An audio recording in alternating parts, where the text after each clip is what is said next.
కేంద్ర ప్రభుత్వం పెంచిన గ్యాస్ ధరలను ఉపసంహరించుకోవాలని సిపిఎం పార్టీ ఆధ్వర్యంలో రాజమండ్రి శ్యామల సెంటర్లో సోమవారం నిరసన తెలిపారు.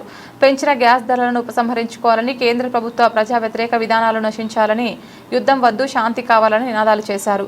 ఈ సందర్భంగా సిపిఎం పార్టీ తూర్పుగోదావరి జిల్లా ప్రధాన కార్యదర్శి టి అరుణ్ మాట్లాడుతూ గ్యాస్ ధరల పెంపుపై జనాగ్రహం పెరుగుతుందని, వంట గ్యాస్ సిలిండర్పై 60, వాణిజ్య సిలిండర్పై 115 పెంపును వెంటనే ఉపసంహరించుకోవాలని డిమాండ్ చేశారు. ఇరాన్పై అమెరికా, ఇజ్రాయెల్ దాడులు, రష్యా నుంచి ఆయిల్ కొనుగోలు ఆంక్షలు వంటి అంతర్జాతీయ పరిస్థితులను ఎదుర్కొనే విషయంలో కేంద్ర ప్రభుత్వం విఫలమైందని, ఆ భారాన్ని ఇప్పుడు ప్రజలపై మోపడం అన్యాయమని అన్నారు. ఇప్పటికే నిత్యావసర సరుకుల ధరలు పెరిగి సామాన్యులు పడుతున్న ఇబ్బందుల సమయంలో వంట గ్యాస్ ధర పెంపు మరింత భారంగా మారిందని ఆందోళన వ్యక్తం చేశారు.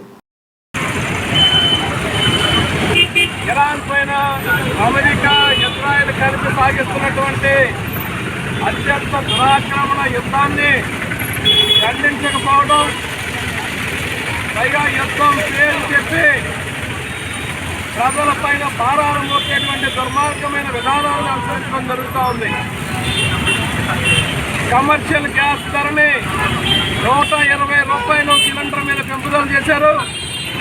వంట గ్యాస్ ధరని 14.2 కేజీల గ్యాస్ సిలిండర్ ధరని 60 రూపాయలు అమాంతంగా గ్యాస్ ధరను పెంపుదల చేశారు. గ్యాస్ ధరలను పెంపుదల చేయడమే కాదు, రాబోయే కాలంలో యుద్ధం సాగు చెప్పి పెట్రోల్, డీజిల్ ధరలు పెంచేటువంటి కుట్ర కూడా ఇవాళ మోడీ ప్రభుత్వం చేస్తూ ఉంది. ప్రపంచంలో ముడి చమురు ధరలు $30, $40 పడిపోయిన సందర్భంలో భారతదేశంలో ₹1 కూడా పెట్రోల్, డీజిల్, గ్యాస్ ధరలను తగ్గించిన పాపాన పోలేదు. ప్రపంచంలో తగ్గినటువంటి భారాలకు సంబంధించి ఏదైతే మిగులుందో ఆ మిగులు లక్షల కోట్ల రూపాయలని ఇవాళ అదానీ, అంబానీ లాంటి కార్పొరేట్లకి మోడీ ప్రభుత్వం దోచిపెట్టింది. కానీ యుద్ధం పేరు చెప్పి ఇవాళ ప్రపంచంలో ముడి చమురు దొరకట్లేదని పేరు చెప్పి గ్యాస్ ధరలు మాత్రం ప్రజల మీద నడ్డినిచ్చేటట్టుగా పెంచుతూ ఉన్నారు.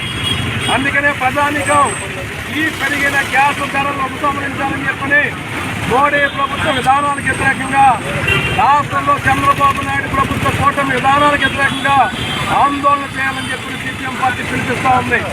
చంద్రబాబు నాయుడు గారు చెప్తా ఉన్నారు,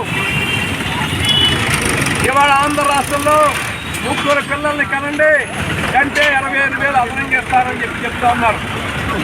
ఇప్పుడున్న జనాభాకి ఇవాళ ఉపాధి దొరక్క, ఉద్యోగాలు దొరక్క, విద్య లేకుండా, వైద్యం లేకుండా సామాన్యులు ధరాభారాన్ని మొయ్యలేక కుటుంబాలు పునారిల్లిపోతూ ఉంటే చంద్రబాబు నాయుడు గారు వీటి గురించి మాట్లాడకుండా 3 కనండి, 4 కనండి అని చెప్పేటువంటి దివాళాకోరు విధానాన్ని సిపిఎం పార్టీ తీవ్రంగా ఖండిస్తూ ఉంది.